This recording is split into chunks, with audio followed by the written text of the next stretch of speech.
خویندو میندو خاون او پیجنه. د دواړو جهانو سردار فرمائی ایما امرأت ماتت وزوجها عنها راز دخلت الجنه.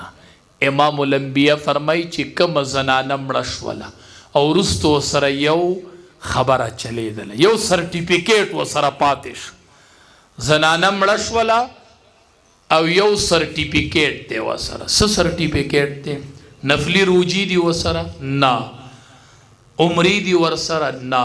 ذکر و اذکار دی ورسره؟ نه. ایما امرأت ماتت وزوجها عنها راز.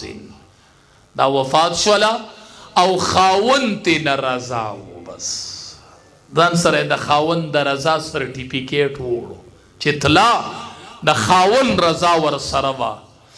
د دواړو جهانو سردار فرمای دخلت الجنه. دخلت الجنه چې کومه ښځه مړه شوه او د خاون رضا ور سره و دخلت الجنه، د جنت ته لاړه، د جنت ته لاړه، د جنت ته لاړه. د خاون رضا والا، د خاون د رضای سرټیفیکیټ ځان سره اوس. د امام الانبیاء لور د بیبي فاطمه رضی الله تعالی عنها چې وفات ټیمې نږدې شو، علی رضی الله تعالی عنہ ته فرمایي اے علی رضی الله تعالی عنہ کینا. دواړه یو بل ته کېناستل. د وفات ټیمې دی په جړا شوله. علی رضی الله تعالی عنہ ته وی علی ما معاف کا، ما معاف کا. ورته ته ما معاف کا؟ وی علی ما معاف کا اگر چې زه د پیغمبر لوري ما، اگر چې د حسنین مور ما، خو علی رضی الله تعالی عنہ ته زما خاونې کستا پا ما حق یو تما نبخی ما اللہ نبخی. ما معاف کا، ما معاف کا، ما معاف کا چې ستا رضا ځان سره اوسم، چې ما سره د علی رضی الله تعالی عنہ رضا وی رضا. تاریخ وګورئ کنه. امام الانبیاء د ټولو انبیاء سردار د چا د غیږ نه تللی دی؟ د چا د غیږ نه تللی دی؟ د بیبي عایشې د غیږ نه تللی رضی الله تعالی. دا دومره خوږه رشته ده د ښځې او د خاون.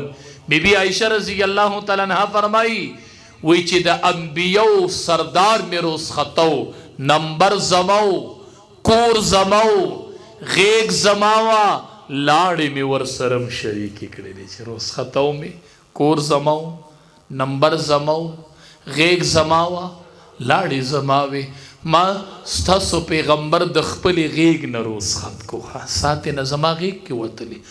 ستاسو پیغمبر سا زنکدن زما په غیږ کې تیر کړی. د امام الانبیاء زنکدن د بیبي عایشې رضی الله تعالی عنها په غیږ کې تیر شوی دی. دا دومره خوږه رشته ده د ښځې او د خاوند. ستاسو پیغمبر رسختېدو زنکدن یې ټول زما په غیږ کې په دې ځای تیر کړی دی. ما وله مسواک نرم کړی دی، ما وله لاړې ورسره شریکې کړي دي. ستاسو پیغمبر ما د خپلې غیږ نه رسخت کړی دی. بیبي عایشه رضی الله تعالی عنها فرمایي وایي زه ډېره بختوره یم. موږ وایو عایشې رضی الله تعالی عنها بختوره نه یې، د بختورو حد در باندې تمام دی. بختوره به صحیح، بختوره به صحیح، پتا د بختورو حد تمام دی. بیبي فاطمه رضی الله تعالی عنها یو ورځ بیبي عایشې رضی الله تعالی عنها ته وی تا نه زه غوره یم. وی ولې؟ وی ستا پلار ابوبکر صدیق رضی الله تعالی عنہ دی او زما پلار نبی کریم صلی الله علیه. نو زه دنه غوره نه شوم؟ هغې ورته وی نه زه غوره یم. وی ولې؟ وی غوروالی د آخرت غوروالی دی، د دنیا دا خو نه دی. او چې کله خلق جنت ته ځي بیبي فاطمه رضی الله تعالی عنها، نو ته د علی رضی الله تعالی عنہ په نکاح کې وي، نو ته به د علی سره جنت ته ځي. او زه ستا د بابا جان په نکاح کې، نو ستا د بابا سره به جنت ته زه ځم. بابا ستا دی خو جنت کې به ورسره زه یم.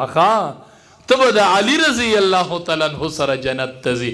پته ولګېده چې ښځه به د خاوند سره جنت ته ځي. نو دا ډېره مضبوطه رشته ده. دا به په جنت کې وي هلته. یو مولي صاحب هغه وی ما وی په تقریر کې یو بابا و چېرته د ښځې نه به تنګ و ډېر نه.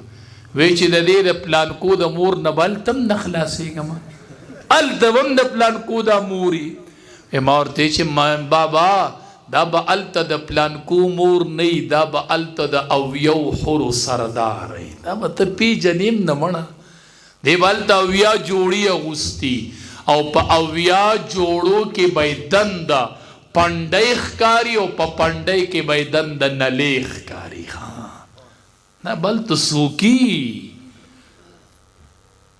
دی وایي نه مړه بیا هم دلته زمونږ سړه بدې مبدې راغلی دی د مې دا اړه نه سپینېږي مړه نه که نه بس د الله رحم دی ښه د هرې خبرې جواب شته ښه دی وایي دا اړه مې ورته پوره نه سپینېږي زه ورته وایم خدای دې موږ ټول جنت ته بوځي چې کله جنت ته سړی ځي او فیصلې وشي نو د دې جنت نه مخکې یو بل پل دی یو خو د پل صراط پل دی که نه هغه په جهنم تلی دی د جهنم د جنت نه ډېر لرې دی د جهنم په خېټه تلی دی او دا بل پل دی د جنت خواته دی نو په دې به دا کسان ودرې چې ځي ښه نو فیصلې به یې شوي جنت ته به ځي خو د جنت نه لږ مخکې به یې ایثار کې الله به یې په دې پولې ودروي هلته به فرشتي ایثار یاره څه له ایثار کړي وو مړه دې دنیا کې ستاسو هسې داسې لږ لږ تو مې راغلي وو په پول به یې ودرئ هلته به ول هغه تو مې ختم کړي وي زه یې وصفله جنت ته ښه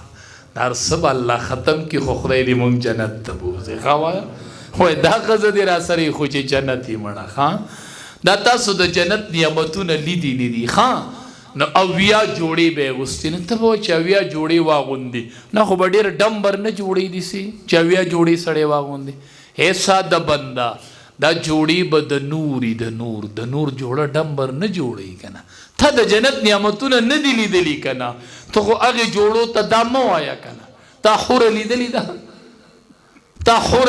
ده ته ښځه وینې چېرته ښایسته نه وایه دا حوره ده تا حوره نه ده لیدلې ښه حدیث مبارک کې راځي کو یوې حورې یوه لاړه راواغستله او دې دنیا ته یې ررتا وکړله په دنیا کې چې څومره دریابونه مالګین دي او یا تارخه دي په ټوله دنیا دریابونه به ټول خواږه شي کو یوه لاړه تا حوره لیدلې نه ده مړه او کو د یوې حورې لوپټه دی دنیا ته اوسنډول شوله او د هغې خوشبوی والوتله په ټوله دنیا کې به درته بدبویي په نظر را نشي داسې حورې دي داسې نعمتونه دي بس خدای دې زمونږ نصیب کړي الله زمونږ یې نصیب کړه خدایه زمونږ یې نصیب کړه مولانا سرفراز خان صاحب درس رحمت الله علیه درس کو دا طلبا داسې سوالات کوي اکثر که نه دې کې طلبا دي یو طالب راغی وی په چټۍ ورته لیکلي و چې حضرت قرآن کې الله وایي چې په جنت کې څه غواړئ هغه به وي داسې ده که نه نو وی حضرت په جنت کې به چیلم خو پېژنئ که نه سړی چې دی خوړ چې دی وباسي وي چیلم به وي اوس دا سوال دی بعضې کس داسې شی وغواړي که نه چې په جنت کې نه وي لکه اوس په جنت کې خوب نشته ته وایې خوب به پکې وي نو د دې به تاله مولوي صاحب څه جواب درکړي او وایي نشته نو ته به وایې چې زه یې غواړم نو زه واما په ډېرو نه پوهېږو خو خدای دې ورته بوسه چې تا ته جنت ته تللی نه یې ځکه دلته وایي چې خوب وی او دا چل وی دا چې ته جنت ویني بیا به دې خوب په خیال او په خاطر کې نه راځي ښه دا ته په دنیا کې نو دا سوالات ته راځي دا جواب دی که نه ګوره یو کس تا نه تپوس کړي چې په جنت کې یو شی شته نه او زه یې غواړم ماله به الله راکړي زه وایم دا ستا سوال دلته پیدا کېږي هلته دې خدای بوز هلته به دا سوال له سره پیدا کېږي چې هلته دې وکړو بیا به ګورو که خیر یې ښه